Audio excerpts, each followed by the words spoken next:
जमानत पे जब छूटेंगे तो हम भी जो है अध्यात्म की दुनिया में जाएंगे और जीवन भर राम नाम जपते रहेंगे ताकि किसी भी प्रकार का ना हमें गुस्सा आए।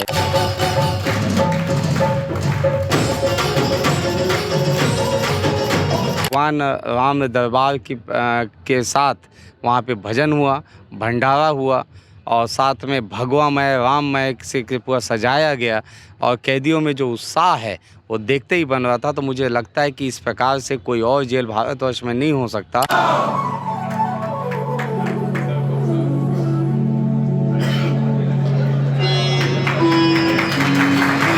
जिस दिन का हम सबको इंतज़ार था आज वो दिन आ चुका है। 22 जनवरी यानी अयोध्या में श्री राम मंदिर की प्राण प्रतिष्ठा होनी है और इस दिन की शुरुआत आज वैशाली नगर विधायक रिकेश सेन ने कैदियों के साथ की है दुर्ग जेल में। आज कैदियों के साथ भगवा में पूरा जेल हो गया था।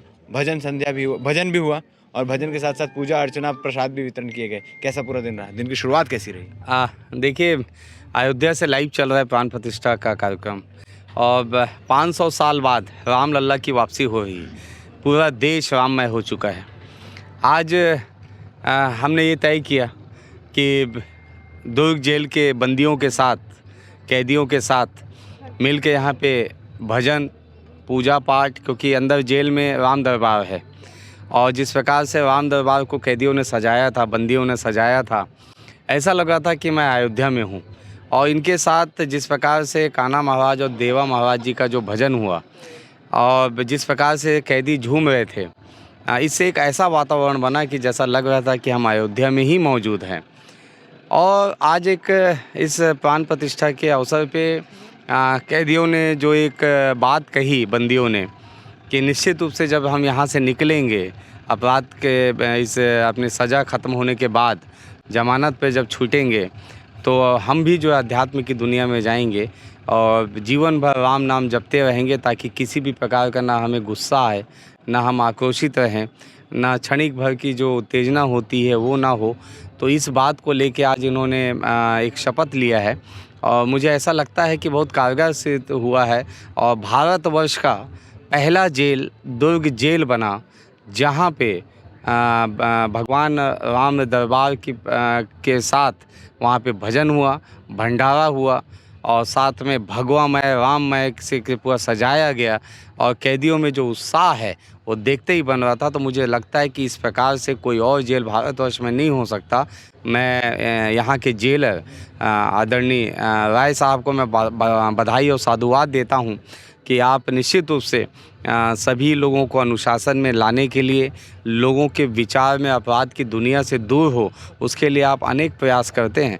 और आज का ये जो प्रयास है राममय होना और भगवामय होना, कहीं ना कहीं मुझे ऐसा लगता है कि एक नया बदलाव कैदियों में दिखेगा। जब ये बाहर आएंगे तो अपने परिवार के साथ अच्छा जीवन व्यतीत कर पाएंगे, अपने बच्चों को अच्छी शिक्षा दे पाएंगे। ऐसा आज के कार्यक्रम से मुझे लगा। आज के दिन तमाम पूरे दुर्ग भिलाई के साथ समस्त छत्तीसगढ़ पूरे भारतवर्ष में अलग अलग जगह आयोजन कार्यक्रम किए जा रहे हैं। बाकी के अपडेट हम आपको पल पल पे पहुंचाते रहेंगे कि किस जगह क्या कार्यक्रम हुआ है। जुड़े रहिए हमारे साथ। धन्यवाद। पहले तो मैं तहे दिल से रिकेश भैया का धन्यवाद करना चाहूँगी कि आज के दिन रामलला की वापसी के, रामलला आगमन के खुशी में उन्होंने जो महिला जेल और पुरुष जेलों में जो कार्यक्रम रखा, जिसमें सबको भंडारा भी करवाया और भजन कीर्तन सब हुआ यहाँ पर। अंदर जब हम महिला जेल में गए तो वहाँ पर भजन कीर्तन का ऐसा माहौल था, महिलाएं उत्साह से नाच रही थी।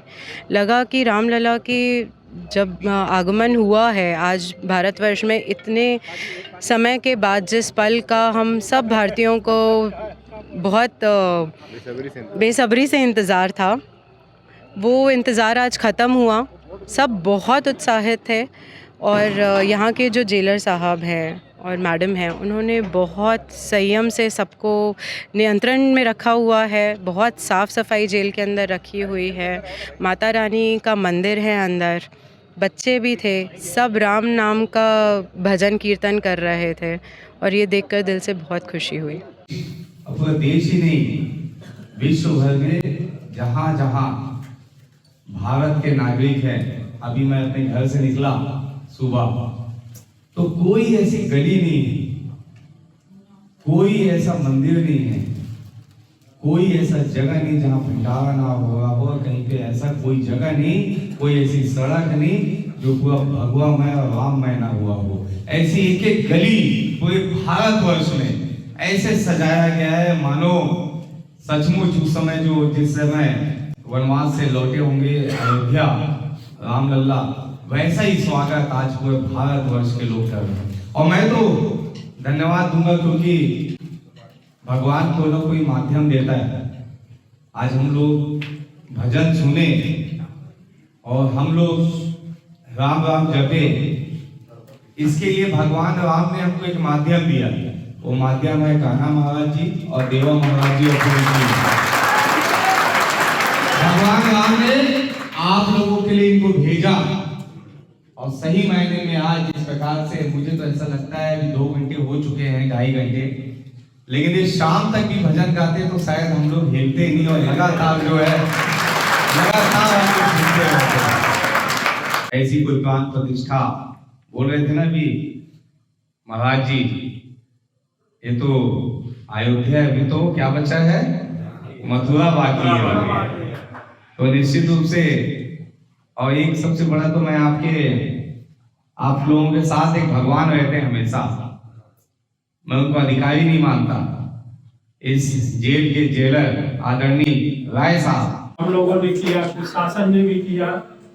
और विधायक जी, मैं आपको बता दूं कि जब ये 1990 में आपको मैं ले जाऊंगा, जब 1990 सन था, तो आपको भी पता नहीं आप उस समय कहाँ थे, भिलाई में थे कि कहाँ थे। मैं तो इलाहाबाद में पढ़ता था और हम लोग कंपटीशन की तैयारी करते थे और श्री लाल कृष्ण आडवाणी जी का आह्वान था कि सभी राम सेवक जितने हैं, कार सेवक, वो अयोध्या पहुंचेंगे।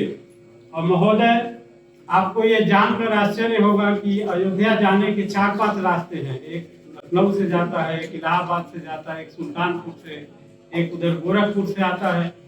और ट्रेनें लगभग 150-200 किलोमीटर की दूरी पे ट्रेन और बसें सब शासन द्वारा रोक दी गई। उस स्थिति में क्या हुआ कि इलाहाबाद में हम लोग जिस सड़क पर रहते थे, वहाँ बहुत सारे कार से जाम हो गए रात को। अब बड़ी मुसीबत, वो कोई गुजरात से है, कोई महाराष्ट्र से है, कोई यूपी के नहीं थे। यूपी वाले तो चले गए इधर उधर गांव के रास्ते से, इनको रास्ता नहीं मालूम था।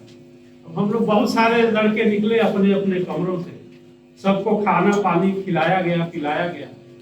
और उसके बाद अब कुछ पुलिस में हम लोग के मित्र थे, तो अब उनसे रास्ता पूछा गया कि ये बताओ कि इलाहाबाद से जाने वाला कौन सा रास्ता है जो कि फ्री है, जहाँ से कार सेवक निकल जाएंगे। तो उन लोगों ने रास्ता बताया। फिर उस समय महोदय मोबाइल फोन नहीं हुआ करता था, बड़ी मुसीबत थी, तो उनको वो रास्ता हम लोग पकड़ाए। इस रास्ते से वो गांव से रास्ता होके बाहर जाता था। मेन रोड पे तो पुलिस का बहुत पहरा था, तो उस रास्ते से करके धीरे धीरे लोग कार सेवक वहां से रवाना हुए। और कौन कौन पहुंचा भी हम लोग को भी नहीं मालूम। अब संपर्क तो कट गया, कोई फोन तो था नहीं, लेकिन दुर्भाग्यवश वहां फिर मुलायम सिंह जी की सरकार थी और गोली चली, विधायक महोदय गोली चली।